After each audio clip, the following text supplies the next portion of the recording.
I promise my hair isn't greasy. It's just I gelled it and it became pretty solid. And now it kind of looks just like solid grease. Oh well.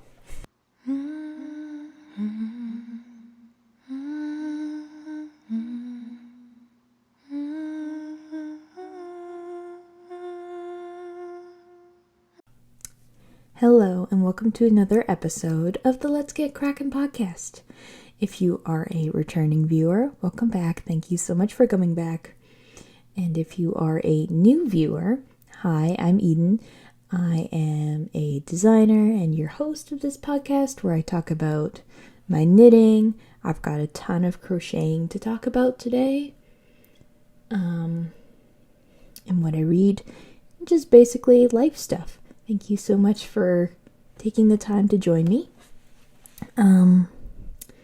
We're doing this microphone for the podcast now.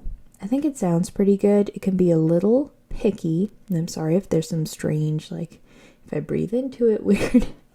That's the hard part. But I didn't want to get the, my brother has one of those protective discs to make sure you're not, like, breathing strangely into the microphone. But I found that covers up most of my face when I try to use it for the podcast, so it's just going to be plain mic. And then I've turned it slightly to make it a little easier to look at you and talk in the microphone without bumping it. But I will bump the desk, apparently. So, yeah. We just got some crocheting, no finished objects today. I did finish a book, which I'll talk about later. And that's just a work in progress. It's going to be a much shorter episode compared to the last one. Yeah. So I guess we can just hop right into it. Oh, I'll start with what I'm wearing. This is my DRK Everyday Sweater by Andrew Mallory that I had as a finished object last time. It is knit with, it's already pilling, but that's okay. Well, I've worn this a lot. I didn't finish it directly last podcast. I finished it like maybe a month, 2 months ago. And so it's gotten a ton of wear out of it. So I held it with my old base when I dyed yarn Whirlpool fingering. So it's 2 strands non-superwash merino and then 1 strand superwash merino. And then I held it with a lichen and lace mohair, which was a one-of-a-kind. So it really is a one-of-a-kind sweater, and I really love it. It's so cozy. Let's just hop into a familiar project from the last podcast, and it's not really, well, I guess it'd be noticeable amount of progress, but it's just body knitting.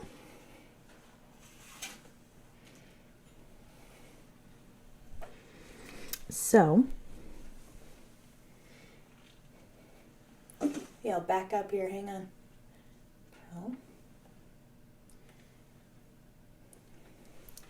So this is the Gentle Lopi by Melody Hoffman, and it is a tunic pattern. It's an Aran Wheat tunic. I'm using DK Whirlpool, my old base, and then held with a mohair. I'll pull it up here.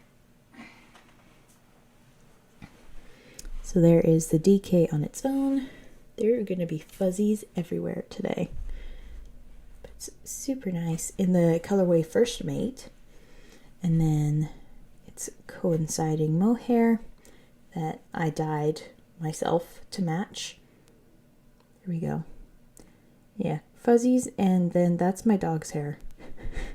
She's a pure white husky, so it's very noticeable. Yeah. I'm using the needle size called for. I think I talked about that last time. and I've just been working on the body. It is humongous.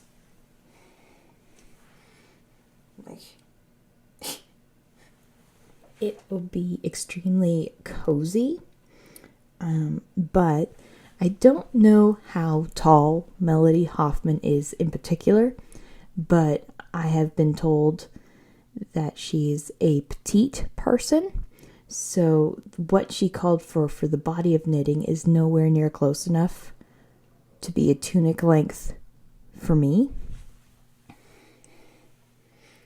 So I have to knit significantly more body than I thought I did. So I've just been slowly working away on that, and as much as I really love having just the straight stockinette, it can get a little monotonous at times. So I've turned to some crochet projects, which I'll talk about next. So yeah, simple introduction. That's how far of progress I got on my gentle Lopi. I think this is a Simply Serving progress keeper. It's a little pudding. I forget what it's called. Christmas pudding? Yeah. Gentle Lopi.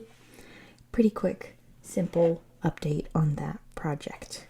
Hopefully I'll have the body done next time. That is the goal. I'm not too far from finishing the body, but it'll just take like sitting down to a movie or something, like a really long sit down, and then it'll be done. Okay, so we'll go to this project that I'm really excited about. So this pattern was something I had started early last year, and I made a mistake on it, which made me just put it away for a while, and I completely forgot about it. But then, I think it was a few days ago, I was watching, I think it was just some shorts on YouTube, and it started bringing up some like crochet compilations, and it just put me in the mood to start crocheting again. So I went to hunting of what I could crochet, and I found this project, and I started a different project that I'll talk about next. But anyway, this is the Rye Bread Cardigan by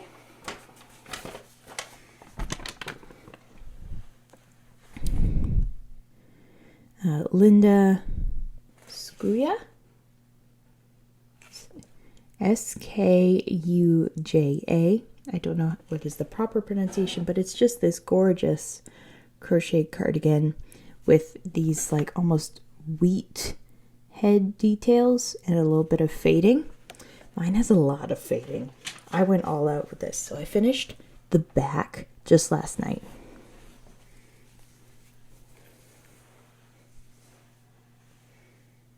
Ta-da!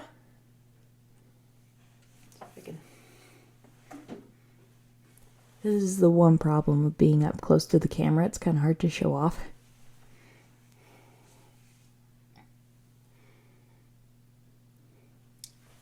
But there she is.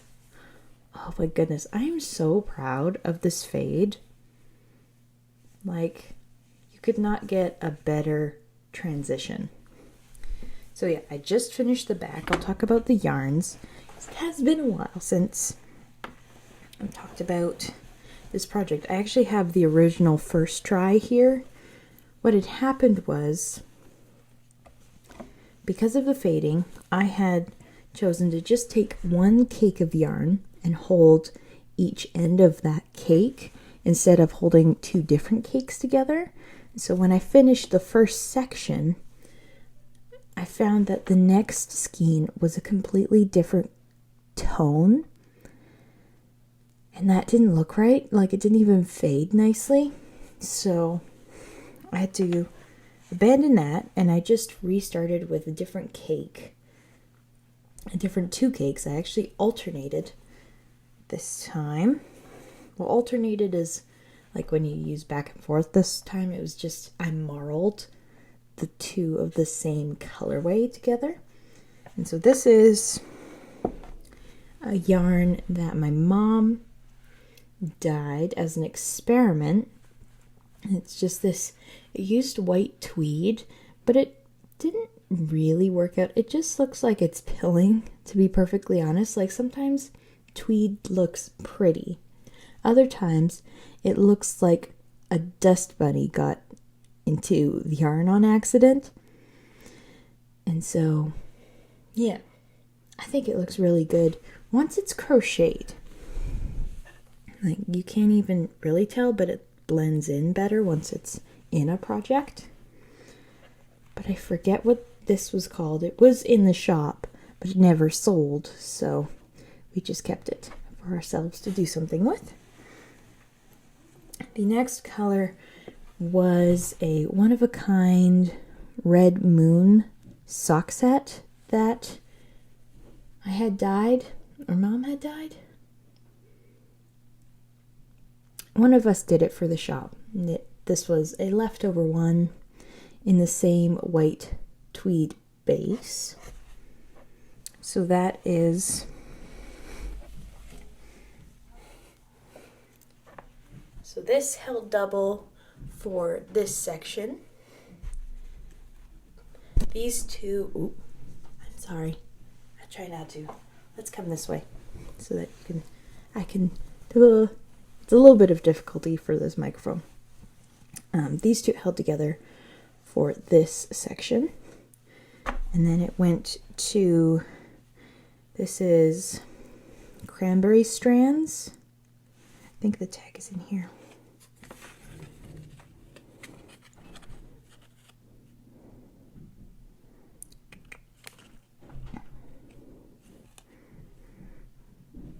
It doesn't say who this is by, but this was a Little House on the Prairie Yarn Club. And one of them is Paper Garlands and the other is in Divinity Cake. I don't remember which one is which, unfortunately. I'll put the name of the dyer right here because I thought I had the ball band, but turns out I don't. Anyway, it's this one next. These two are technically the same-ish colorways. I think they have the same name, but they're completely different colors. I think the dye just spread a little bit more on one of them. But anyway, I don't mind. It worked really well for this fade because then these two held together are in this section. And it goes to these two in this section. And then it goes so much fading. These two, this is from a Wonder Woman club from years and years ago. I forget who dyed it. Those two held together here. And then finally, I don't know who's banging around up there. I'm sorry if you can hear that. This is the Fat Friar from Dragon Horde Yarn. These two to finish off right here. Because I don't have enough of this yarn combo, I brought in these to kind of help round that off, hopefully, so I don't run out. So that is 6 different colorways going in to create this fade, which is insane. And I say this so as a disclaimer. A lot of this yarn I dyed myself through being a yarn dyer, and then the other part of it, I have amazing friends who are also seem to be yarn dyers and have gifted me yarn. So me crocheting an entire sweater out of hand-dyed fingering weight yarn is an amazing gift. I'm sorry for the banging. They'll figure it out up there, but I'm super, super lucky to have the opportunity to do this. I don't strictly use hand-dyed yarn. It's just what I have and what I've collected over the years. Hand-dyed yarn lately, at least what I've noticed, has become incredibly expensive and not feasible for a lot of people. And you can totally do this with commercial yarn. And I think this would be amazing in a DK weight or even an Aran weight. Honestly, you could probably do this with like Lion Brand Fisherman's Wool, which would be so nice. Or you can find commercial fingering weight yarn that would work really well into a fade. I'm not someone who promotes strictly using hand-dyed yarn. It just so happens to be that I have quite a lot of it. If you can't afford it, that is completely okay. I technically can't either. I'm just really lucky in my life that from when I could get it, I did, and I've been gifted so much, so I am a spoiled brat. Maybe not a brat, but I am spoiled, that's for sure. So, there is the back. Now I can start on, actually I did get started on the sides. Don't know where it is at the moment. It might not be in this bag. It might be over by my workspace that work at night. Anyway, I'm crocheting this entire thing with a 5mm hook. This is just a Knit Picks hook. I love the rubber handles on crochet hooks. I feel like that's a must. Maybe not a must, but it saves your hand a lot. So, Rye Bread Cardigan. I worked this up in like a week, just the back, and I just love it so much. I think it's gonna be such a fun sweater. I gotta put all this back in the bag. Okay. And I am crocheting the smaller size. It comes in 2 sizes, which are really oversized, so it's very size inclusive. Yeah. Okay. The next and kind of last project I have to show off, I didn't get any work done on my reluctant homeschooler, and I put the tiniest amount of work into my linen stitch blanket. Not enough to show off. Maybe I'll get back into that once my crochet tops are done. But here's the next one. This is a completely new project. I have it here. This is the Calad Shirt by Jessica Sung. It is just amazing. I'll put a picture of hers up here. And so, I'm crocheting this with, again, my own hand-dyed yarn left over from when I had the shop. This is Mayday Bouquet on my doubloon sock base, which is an 80/20. It's just so pretty. So it's like a pale peach background with splashes of neon green, purple, pink. Just so nice. And it turns out very speckly when it's all done up. Very Eastery. I didn't even think of that, but this would make a fantastic Easter top. So maybe that's the goal, to finish it in. Okay, so I have a very small amount started, but I wanted to at least have it to, oh dear. Sorry, so distracted. Here's the beginning. So it is sections of treble crochets and then a lace section that is really pretty. I just finished the first lace section. I'm ready to go back to continuing the solid section. The contrast color I have is a sock blank, actually, that I dyed up randomly. I think I used it to soak up some leftover dye in a pot. And so it turned out to be this very pale kind of pale teal because it's a little bit green. I don't know. I feel like the lighting is kind of bleaching it out to make it more like a light blue. It's a little bit more green in real life. And I love how it's turning out. Even using a sock blank, it's not really messing up my lace at all. Once you work it, it doesn't feel all squiggly anymore. Oops. So you're crocheting this from side to side.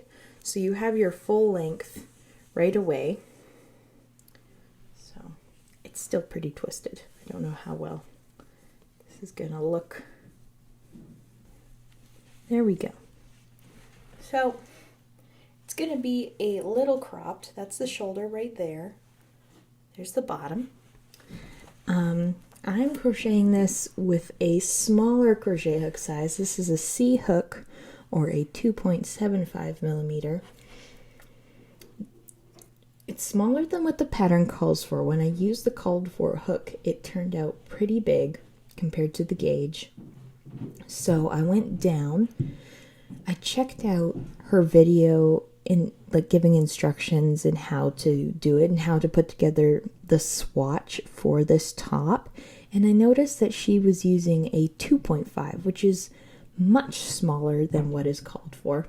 So I tried that and it turned out to be a little too tight. I think the top was going to be a little too cropped for me.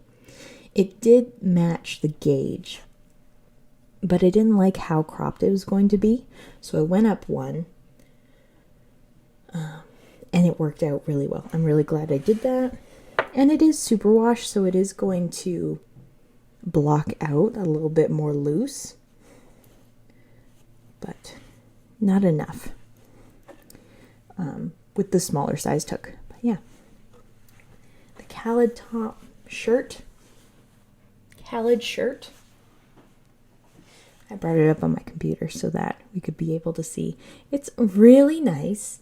It takes a really long time to finish a row, so I think it's going to be a slow project, but I'm okay with that. It's very easy to follow, very easy, compared to the Rye Bread Cardigan, which I found, it might be me, but I found that I was struggling to keep the wheat stalk pattern lined up when I followed the pattern exactly. I felt like there was something missing sometimes from the instructions. It could just be me that wanting just that little bit more of information.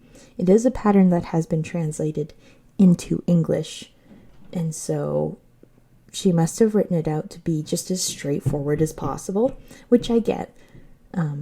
But I would definitely say that is not a beginner pattern. More of like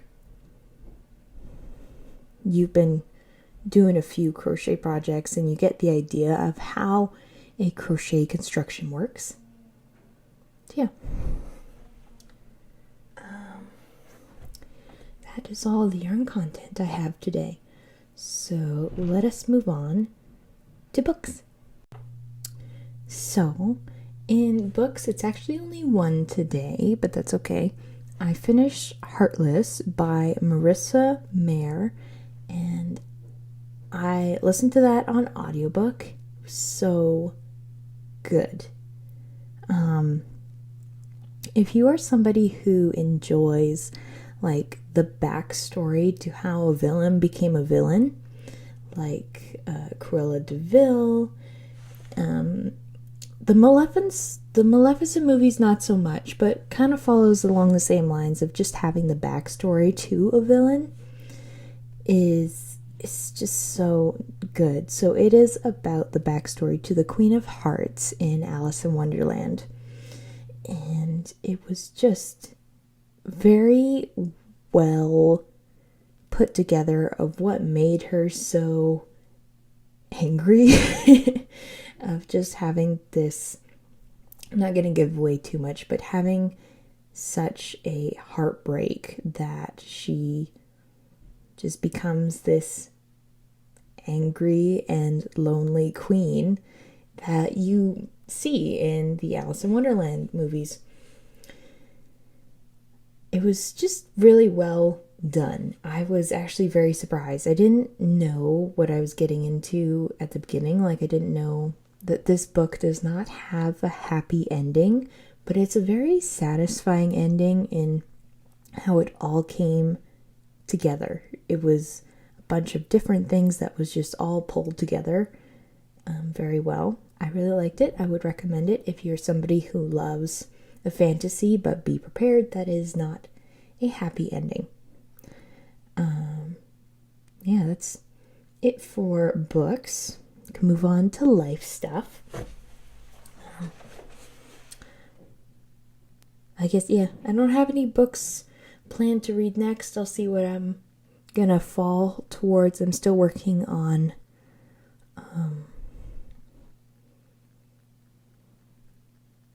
A Court of Wings and Ruin by Sarah J. Maas. Just slowly working my way through that one here and there. I haven't been reading very much this past week because I've been busy, which leads on to life stuff. So, I am back in school.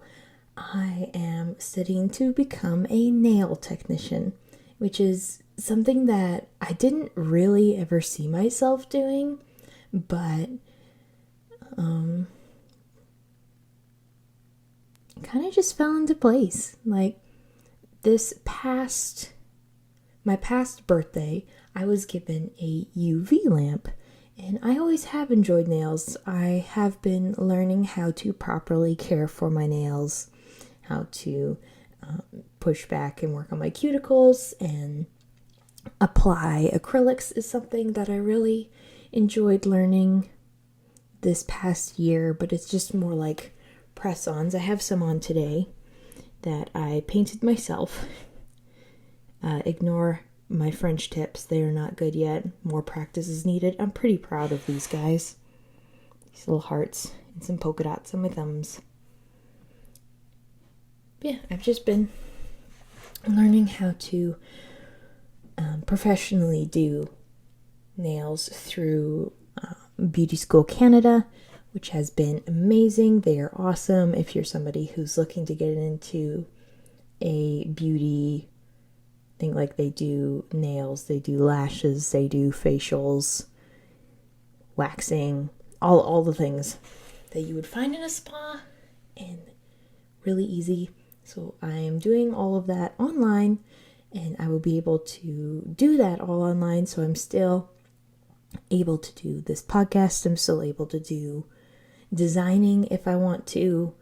I actually do have like some ideas rolling around in my mind. I just haven't gotten onto them yet. And yeah, I'm still able to do this, which is amazing. I don't know where I'm going to take myself once the course is done. It'll take the standard time. It's a self-paced course, so they average 10 to 12 weeks. We shall see. I'm somebody who generally gets excited and works their way through things a little bit faster than other people. I think that's just because I was a homeschooler, and it just is in my brain to work a solid amount of time on it and study it and take in all this information every day, instead of what they said it was the average student works approximately 5 hours on the course every week, which is a little bit less than I would. But I'm still taking the time to learn it properly, don't worry. So yeah, that is the big thing that is happening in my life right now. I don't know if I will become my own small business as a nail technician or go into working for someone. I preferably would actually like to work for someone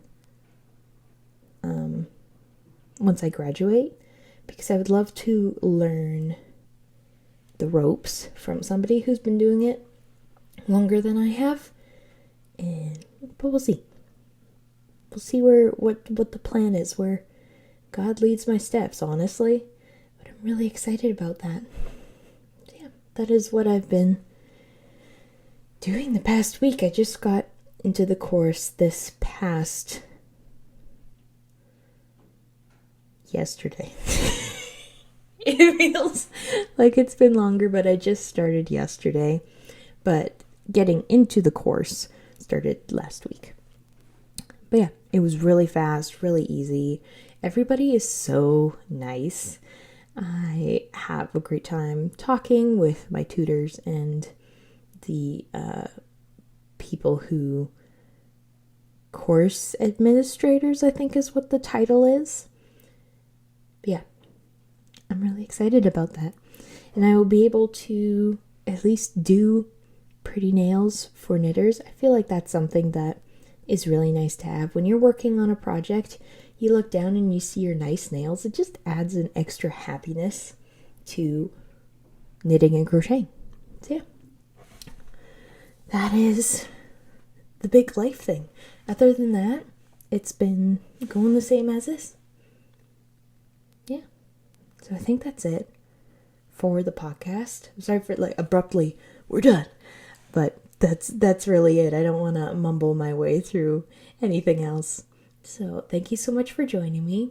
I hope you enjoyed the podcast. And if you did, feel free to subscribe if you're not subscribed, or at least leave a like and a comment down below. I would really appreciate it. And I will see you next time.